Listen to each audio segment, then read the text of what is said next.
Baik jemaah sekalian, silakan dibuka surah Al-Hujurat. Masih surah Al-Hujurat, surah yang ke-49.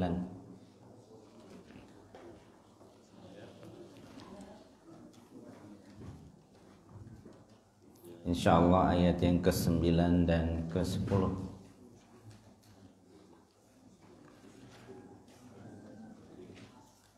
Surah Al-Hujurat ayat yang ke-9 dan ke-10.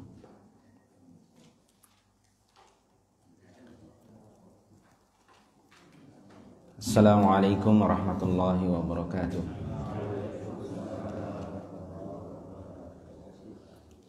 Hayya nabtadi hadhil jilsah bi qiraati ad-du'a. Bismillahirrahmanirrahim. Rabbi zidni ilma.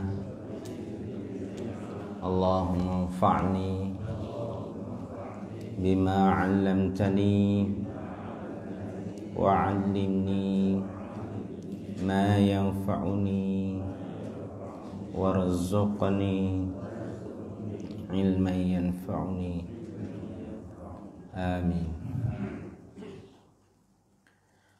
Seperti biasa kita selalu mengawalinya dengan surah Al-Fatihah.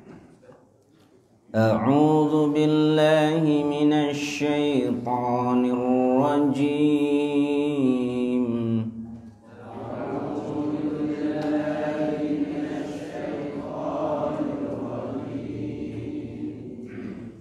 Bismillahirrahmanirrahim.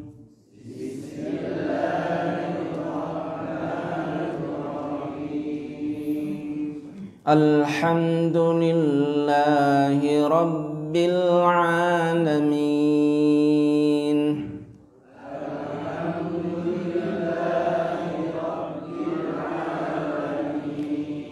Ar-Rahmanir Rahim.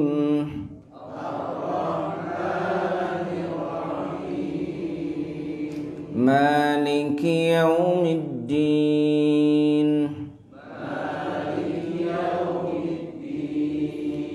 Iyyaka na'budu wa iyyaka nasta'in.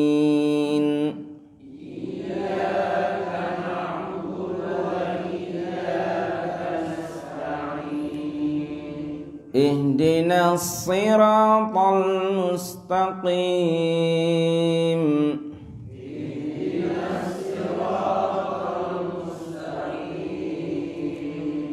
Siratal ladzina an'amta 'alaihim ghairil maghdubi 'alaihim waladdallin.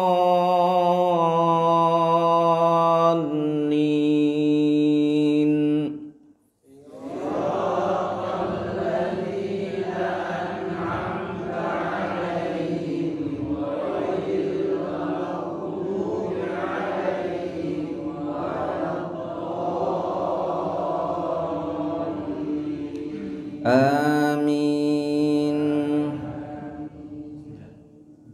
Bismillahirrahmanirrahim.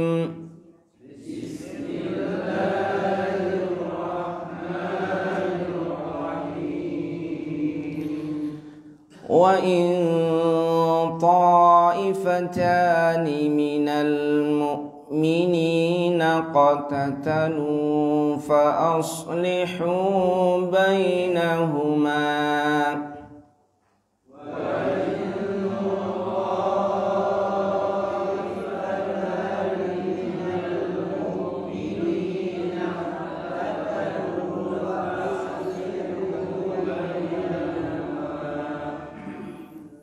فأصلحوا بينهما فإن بغت إحداهما على الأخرى فقاتلوا التي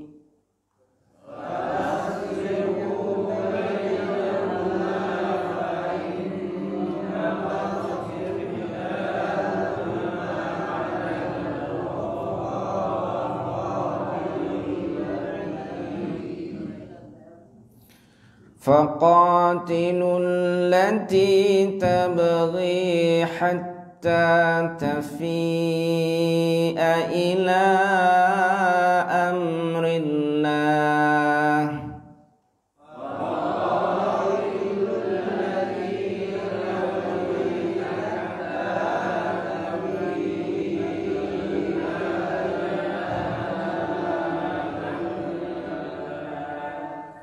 فإن فاءت فأصلحوا بينهما بالعدل وأقسطوا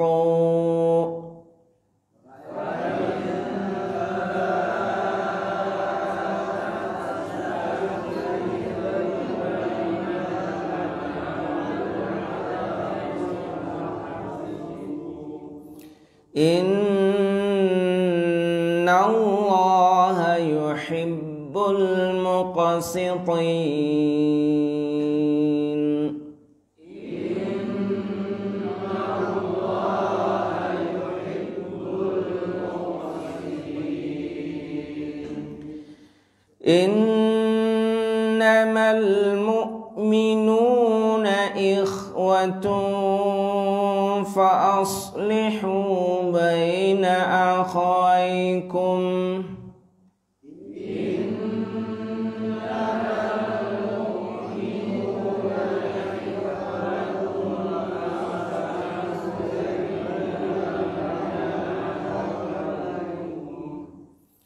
Wattaqullaha la'allakum turhamun.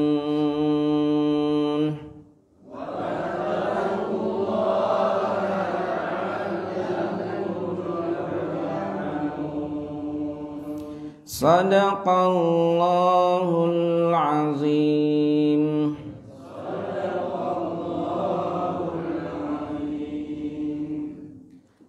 Bismillahirrahmanirrahim. Wa in ta'ifatani, dan jika ada dua kelompok,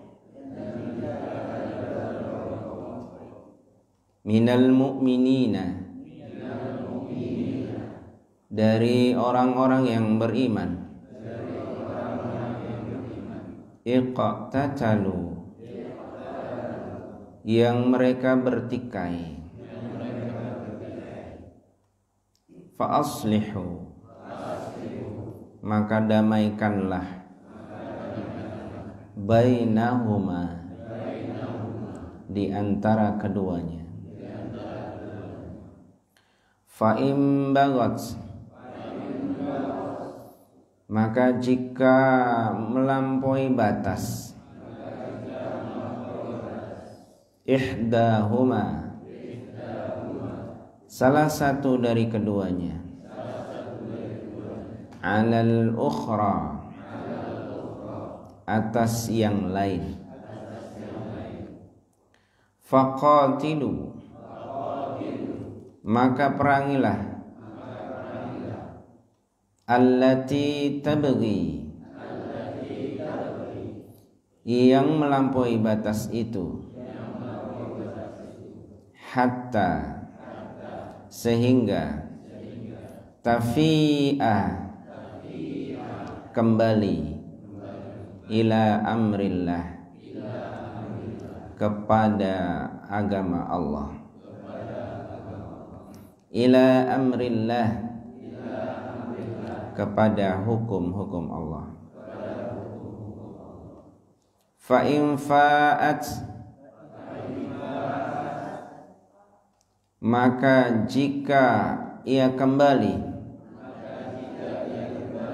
fa aslihu, maka damaikanlah, bainahuma, antara keduanya, bil adli, dengan adil, wa aqsitu, dan berbuat adillah, innallaha, sesungguhnya Allah itu, yuhibbu, mencintai, al-muqsitin, orang-orang yang berbuat adil. Innamal mu'minuna, sesungguhnya orang-orang yang beriman itu ikhwatun, bersaudara. Fa aslihu, maka damaikanlah, baina akhawaikum, di antara persaudaraan kalian. Wattaqullah, dan bertakwalah kepada Allah. La'allakum, agar kalian semua turhamun, dirahmati Allah. Demikian kosakata yang ada pada surah Al-Hujurat ayat 9 dan 10. Jika kita mau artikan secara keseluruhan, dan jika ada dua kubu orang-orang beriman yang berselisih, maka damaikanlah antara keduanya. Jika salah satunya melampaui batas atau berbuat zalim atas yang lain, maka perangilah yang berbuat zalim itu, atau ingatkanlah yang berbuat zalim itu sampai ia kembali kepada hukum Allah. Maka jika mereka mau kembali, damaikanlah keduanya dengan adil. Berbuat adillah, sesungguhnya Allah mencintai orang-orang yang berbuat adil. Sesungguhnya orang-orang beriman itu adalah bersaudara. Maka damaikanlah di antara ikatan persaudaraan kalian, dan takwalah kalian, agar kalian semuanya mendapatkan rahmat dari Allah Subhanahu wa ta'ala. Hadirin jamaah sekalian, kita alhamdulillah sudah sampai pada ayat yang ke-9 dan ke-10 surah Al-Hujurat. Surah yang berbicara tentang rumah tangga orang-orang yang beriman. Rumah tangga orang-orang intern kaum mukminin, kaum muslimin. Dan tentu saja imam kita semuanya adalah Nabi kita Muhammad sallallahu alaihi wasallam. Merujuk kepada manhaj beliau, maka surah Al-Hujurat ini memberikan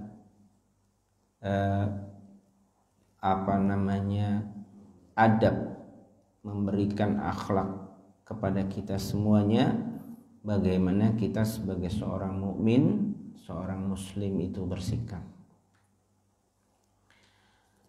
Di sini di ayat ini dikatakan ada dua ta'ifah. Dua ta'ifah itu bisa dikatakan jamaah, dua kelompok, dua kubu ya.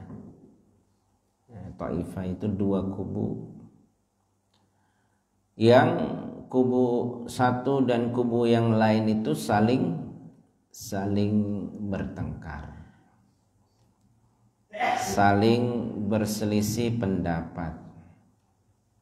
Asbabun nuzul ayat ini ada yang meriwayatkan tentang Abdullah bin Ubay, ada juga yang meriwayatkan tentang sahabat yang lain yang bertikai. Kalau di dalam tafsir Al-Munir itu ada 3 sampai 4 riwayat yang masing-masing berbeda. Tapi intinya bahwa ayat ini menjawab semua pertikaian yang terjadi di antara orang-orang yang beriman. Ayat ini mengingatkan bahwa dalam beragama, dalam berislam, mengamalkan agama ini, kita tidak boleh bertikai satu dengan yang lain. Nah, yang sangat kita harus garis bawahi di sana. Ada kata-kata wa in ta'ifatani minal mu'minina qatatalu. Jika ada dua kubu yang mereka saling berperang, saling bertikai, tapi anehnya Allah masih menyebut minal mu'minina. Mereka di antara orang-orang yang beriman. Artinya apa? Artinya jika sampai pun terjadi seperti itu oleh Allah masih dikategorikan orang-orang beriman. Mestinya kalau kita mungkin yang bikin ayat minal kafirin karena mereka telah berperang. Ya. Tapi di sini Allah masih menyebutkan minal mu'minin meskipun mereka iqtatalu. Nah, ini yang perlu kita garis bawahi, ada apa, bagaimana pemahamannya. Sehingga kalau kita salah pemahaman di sini, mudah sekali orang beriman itu mengkafirkan orang beriman yang lain. Maka biasa ada di luar sana ada istilah takfiri, kelompok takfiri. Kelompok takfiri itu yang mudah mengkafirkan orang beriman yang lain. Nah, kalau sudah dituduh kafir berarti halal darahnya. Ya. Kalau sudah halal darahnya maka terjadilah bisa terjadi kemudian hari pembunuhan. Nah, itulah yang terjadi di masa-masa Utsman. Itulah yang terjadi di masa-masa Ali. Ya, sehingga yang membunuh Ali pun adalah orang-orang bukan orang di luar Islam. Menurut tafsir Al-Munir yang ditulis oleh Profesor Dr. Wahba Az-Zuhaili dalam Fiqhul Hayati Awil Ahkam, dia mengkategorikan setelah dibahas dari sisi bahasa, balaghah, nahwu dan lain sebagainya, tafsir ini memiliki kesimpulan. Dan itu tentu saja kesimpulan yang bisa kita laksanakan dalam kehidupan sehari-hari. Yang pertama, wajib atas orang-orang yang diberikan urusan, yang diberikan tanggung jawab dalam kepemimpinan kaum mukminin, ya, itu untuk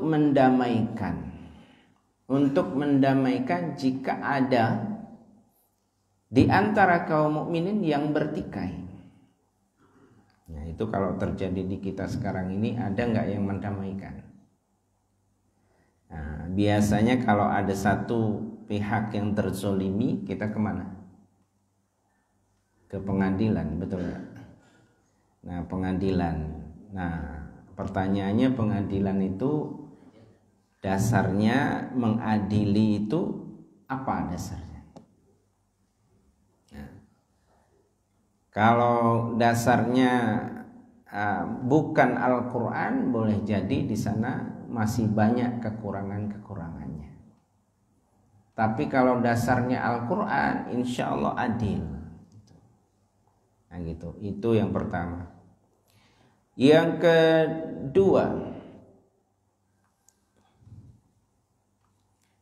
jika ada sesuatu yang terjadi di antara kaum mukminin, ya, kemudian yang salah satu di antara mereka atau kubu di antara mereka melampaui batas hukum-hukum Allah, maka hendaklah kita memberikan nasihat untuk mereka bisa kembali kepada jalan Allah Subhanahu wa ta'ala. Kemudian yang ketiga, teks yang berbunyi dalam ayat ini, wa in ta'ifatani minal mu'minin, dan jika ada dua kubu dari kalangan orang-orang beriman, dalilun ala annal mu'mina birtikabil ma'siyatil kabirah kal qatli wa uquqil walidain wa aklir riba wa akli mal al yatimi la yakhruj an kaunihi mu'minan. Nah, ini yang harus digarisbawahi supaya kita paham. Kata-kata teks wa in ta'ifatani minal mu'minin itu merupakan dalil bahwasanya orang yang beriman apabila di antara mereka ada yang berbuat maksiat, baik itu maksiat yang besar atau kecil, seperti contohnya pembunuhan, melawan orang tua atau durhaka kepada orang tua, memakan riba, memakan harta anak yatim, la yakhruj an kaunihi mu'minan. Di dalam tafsir ini disebut itu tidak mengeluarkan mereka dari keimanan mereka. La yakhruj an kaunihi mu'minan, tidak mengeluarkan dari status keimanan mereka. Li'annal bagi ju'ila min ihdat ta'ifataini wa sammahuma ta'ala mu'minin. Karena orang yang bugot atau orang yang nyeleweng di ayat ini, salah satu di antara mereka itu Allah masih menyebut mukmin. Allah masih menyebut mukmin. Wa in ta'ifatani minal mu'minina. Nah, ini jadi surah Al-Hujurat ini betul-betul harus dihayati bagi seorang muslim, sehingga dia nggak gampang untuk kadang-kadang begini Pak, ada orang yang menjelaskan ayat Al-Quran itu ketika ayat Al-Quran mengancam neraka itu lebih semangat daripada menjelaskan ayat yang di situ rahmat Allah begitu luas, ampunan Allah begitu luas. Kenapa kok bisa begitu? Kita sebagai orang-orang yang misalnya orang saleh, ibadah kita rutinitas, kemudian lihat saudara kita yang lain yang belum ke masjid misalnya, atau bahkan masih bermaksiat, padahal mereka itu juga beriman. Kalau ditanya kamu Tuhannya siapa? Allah. Rasulnya siapa? Ya Rasulullah. Tapi karena mereka belum bersama kita, maka pandangan kita sinis. Dan di dalam hati kita seolah-olah neraka itu. Kira-kira doa kita sering nggak berdoa? Apa yang kita harapkan dari mereka? Orang-orang seperti itu. Surga atau neraka? Enggak, kalau kebanyakan orang sekarang itu kalau ngelihat kemaksiatan seperti itu, padahal mereka orang beriman tuh, perasaan kita itu pengennya itu mereka itu masuk neraka atau surga.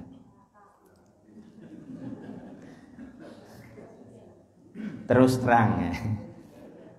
terang, pandangan kita lebih cenderung mereka itu neraka. Padahal itu bertentangan dengan sifat Rasulullah. Rasulullah itu kalau kita hayati dari beberapa ribuan hadis, jutaan hadis bahkan, ya, kemudian Al-Quran itu Rasulullah pernah bersabda dengan hadis qudsinya, inna rahmati sabagat ghadabi. Sesungguhnya rahmatku, kata Allah, itu melampaui sifat kemurkaanku. Kiai Haji Bahauddin Nur Salim yang hafal Quran dan mentadabburinya dengan baik, ilmu fikihnya juga faqih betul, dia mengatakan bahwa seluruh ancaman untuk orang beriman yang masuk neraka itu sifatnya berpotensi, bukan sebuah kepastian. Dan itu hanya ancaman. Apalagi nanti kita kalau membahas ayat-ayat tentang ampunan Allah Subhanahu wa ta'ala, maka selesai. Ya, jadi seperti itu. Nah, ini penting kita tekankan supaya kita punya sikap yang ruhama, ya Pak. ruhama, di antara kaum yang beriman. Ketemu orang yang beriman, lihat di dadanya, ada nggak kalimat la ilaha illallah, ada nggak kalimat Muhammadur Rasulullah. Jangan lihat orangnya, lihat kalimatut thayyibah, kalimatu haqqin 'alaiha nahya wa 'alaiha namut. Kalimat yang benar, yang atas itu alam semesta ini dibuat, diciptakan. Bumi ini diciptakan karena kalimat la ilaha illallah. Kita hidup itu karena kalimat la ilaha illallah, dan kita nanti akan mati dengan kalimat la ilaha illallah. Intinya dalam kehidupan ini Allah bikin sandiwara, Allah bikin drama. Yang drama itu prosesi bagaimana kita bisa enggak kita membawa kalimat la ilaha illallah itu sampai finish. Dan akhirnya dalam perjalanan itu Allah buat rintangan-rintangan, Allah buat gangguan-gangguan, diciptakan sama Allah setan, ya kan? Nah, diciptakan sama Allah setan, maka kita bersyukur juga ada setan ini, ya kan? Karena apa? Karena berkat setan itulah kita bisa membuktikan bahwa keimanan kita kuat. Kalau nggak ada setan, mulus-mulus saja. Nah, ya. Jadi hidup itu seperti itu. Maka termasuk diciptakannya orang yang kafir. Allah sengaja bikin orang itu dari awal lahir sampai matinya kafir. Allah sengaja bikin seperti itu. Atau orang-orang yang memang yaitu seperti orang yang mendulang emas. Mendulang emas itu pasir awalnya diambil nggak? Pasir itu diambil, tetap diambil, walaupun pada akhirnya dibuang. Nah, jangan sampai pasir itu kita gitu. Usahakan kita ini emasnya, jangan pasirnya. Nanti kalau pasirnya dibuang, maksudnya dibuang tuh pada akhir hidupnya orang itu memang takdirnya adalah neraka. Nauzubillah min dzalik. Tapi itu ada prosesnya, Pak. Namanya proses hukum kausalitas, sebab dan akibat. Kemudian yang keempat, sesungguhnya untuk memerangi orang-orang yang bugot, orang-orang yang melampaui batas itu, ya, bugot, orang yang melampaui batas itu adalah bukan masalah perangnya. Masalahnya bukan di perangnya, tapi di bagaimana mengarahkan orang yang bugot itu untuk kembali bertaubat. Jadi kalau cuman diomongin, dinasehatin, diberikan surat, dia mau, ya nggak perlu pakai perang. Masa pakai perang? Ya. Jadi kemudian yang kelima, bahwa di sini adalah dalil yang jelas atas memerangi orang yang bugot. Tetapi di situ wajibnya adalah wajib kifayah. Wajib apa? Kifayah. Apa wajib kifayah? Fardu kifayah. Fardu kifayah itu bukan fardu ain. Ya. Bukan fardu ain. Kalau fardu ain ditinggalkan berdosa. Kalau fardu kifayah, selama ada yang sudah bisa melaksanakannya, maka yang lain tidak berdosa. Nah, jadi seperti itu. Kemudian yang berikutnya kita punya tugas untuk mendamaikan setiap orang yang berselisih. Nah, itu. Kemudian yang berikutnya, orang-orang yang akan rusak adalah orang-orang yang merasa bahwa orang yang bugot itu adalah orang-orang yang keluar dari Islam, sehingga kita pun merasa bahwa itu harus memeranginya itu dengan niat untuk membunuhnya dan menghancurkannya, bukan untuk niat untuk menyelamatkan mereka kembali kepada kebenaran. Nah, jadi jamaah sekalian, di sini ada sesuatu yang penting yang terakhir. La yajuzu ayyun saba ila ahadim minas sahabah khata. Kita tidak boleh menisbatkan salah satu dari sahabat itu mereka itu ahlul maksiyah. Kita tidak boleh menisbatkan salah satu sahabat itu ahlul maksiyah, meskipun kita membaca sejarah. Membaca sejarah ketika ada di antara mereka yang berperang satu dengan yang lain. Seperti di peperangan Jamal, peperangan Siffin antara Muawiyah dengan Ali bin Abi Thalib, antara Ali bin Abi Thalib dengan Aisyah. Nah, jadi Ali dengan Aisyah.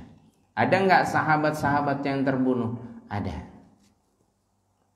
Ya, bahkan damainya satu dengan yang lain saling memperlihatkan Al-Quran. Kubu sebelah memperlihatkan Al-Quran, kubu yang satunya memperlihatkan Al-Quran. Nah, meski kita membaca sejarah seperti ini, itu kita harus positive thinking. Positive thinkingnya mereka itu terjadi seperti itu karena ada kesalahpahaman. Karena ada kesalahpahaman. Nah, kembali lagi kepada ayat yang kemarin, yang tabayun itu, yang Walid bin Uqbah itu, yang diutus tapi ternyata mengatakan tidak mau zakat, padahal Haris bin Dirar itu mau zakat. Nah, ini contoh. Nah, dahulu belum ada teknologi seperti kita saat ini. Nah, antara Basrah dan Madinah itu cukup jauh. Kemudian banyak provokator-provokator di masa lalu, ya, yang membakar masing-masing kubu supaya kubu itu menghancurkan orang-orang yang sesat. Menghancurkan orang-orang yang sesat. Akhirnya terjadi di antara mereka adalah peperangan itu. Jadi kita tidak boleh menuduh mereka itu adalah sahabat-sahabat yang berbuat dosa. Kenapa? Karena surah Al-Baqarah mengatakan tilka ummatun qad khalat laha ma kasabat walakum ma kasabatum wala tus'aluna amma kanu ya'malun. Itulah umat yang telah berlalu dan dia punya masing-masing tanggung jawabnya, dan kalian tidak akan ditanya tentang pekerjaan mereka atau amal mereka. Ya, jadi sahabat itu walaupun seburuk apapun sahabat, maka mereka itu harus kita doakan, dan mereka itu memang menjadi qudwah kita semuanya, ya.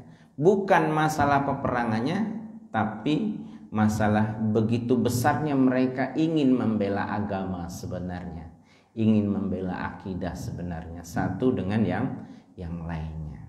Bahkan ada di antara mereka yang sebelumnya dijamin oleh Rasulullah menjadi ahlus surga.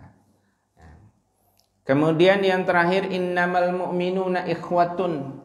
Sesungguhnya orang-orang beriman itu adalah ikhwah, bersaudara. Di dalam Al-Quran kata ikhwah itu adalah persaudaraan satu nasab. Persaudaraan satu nasab, satu darah, itu pakai ikhwah kebanyakan. Tapi ada satu ayat ini yang persaudaraan orang beriman tapi pakainya ikhwah. Pakainya kata ikhwah. Kalau kalau persaudaraan satu agama di ayat yang lain itu disebut ikhwanukum fiddin. Jadi disebut ikhwan, bukan ikhwah. Ikhwan bukan ikhwah, tapi di sini disebutnya ikhwah. Kenapa? Ya, ayat ini diawali dengan adatul hasr. Adatul hasr itu kata innama. Kata innama itu sebuah kata. kalau kita sekarang baca buku, pegang stabilo, ada kalimat-kalimat yang penting, maka kita di stabilo. Kalau kita baca buku, ada kalimat-kalimat yang penting, kita kasih tanda petik. Kalau kita baca buku, ada kalimat yang penting, kita garis bawahi. Itu namanya hasar. Ya, hasar. Untuk membatasi kalimat itu penting, sangat penting. Maka ayat itu, ayat-ayat yang menegaskan sesuatu itu selalu diawali dengan inna atau innama. Nah, sebenarnya ini ilmu dipelajari di pondok ya. Tapi di masjid ini para ikhwan jamaah sekalian dapat ilmu ini. Alhamdulillah nggak perlu mondok ternyata. Ya. Jadi innamal mu'minuna ikhwatun. Sesungguhnya orang-orang beriman itu ikhwatun. Persaudaraannya, dan disebut persaudaraan antar mukmin satu dengan mukmin yang lain itu lebih sabit di antara persaudaraan keluarga. Persaudaraan antar mukmin ya, satu akidah itu lebih sabit, lebih tetap, lebih kuat di antara persaudaraan yang lain, misalnya satu nasab. Kok bisa begitu? Ya, karena persaudaraan itu kadang-kadang melintasi suku. Persaudaraan itu antar agama kita melintasi suku, bahasa, bangsa, ya kan, benua. Tapi kalau satu nasab batasannya kecil. Kita pergi ke Afrika, kulit kita sawo matang, ketemu orang Afrika hitam kelam, tapi karena dia beriman, mereka adalah saudara kita. Maka aneh jika ada orang muslim memahami persaudaraan itu hanya sebatas masjid. Wah, saya nggak maulah kalau sholat di masjid yang warna coklat. Saya biasanya masjidnya warna hijau. Waduh, agama kok jadi kecil seperti itu? Ya, saya nggak maulah kalau orang Saudi yang mengimami. Harusnya orang Tarim, orang Yaman yang mazhabnya Syafi'i. Seperti itu. Apalagi, waduh, itu nggak pakai bismillah ya. Wah, mundur dulu nanti. Masjid sebelah aja yang pakai bismillah. Nggak pakai kunut, nggak jadi. Kita yang pakai kunut aja. Jadi ini sungguh pemikiran-pemikiran yang sangat kerdil, mohon maaf. Sangat kerdil sekali, dan saya yakin dia tidak memahami surah Al-Hujurat.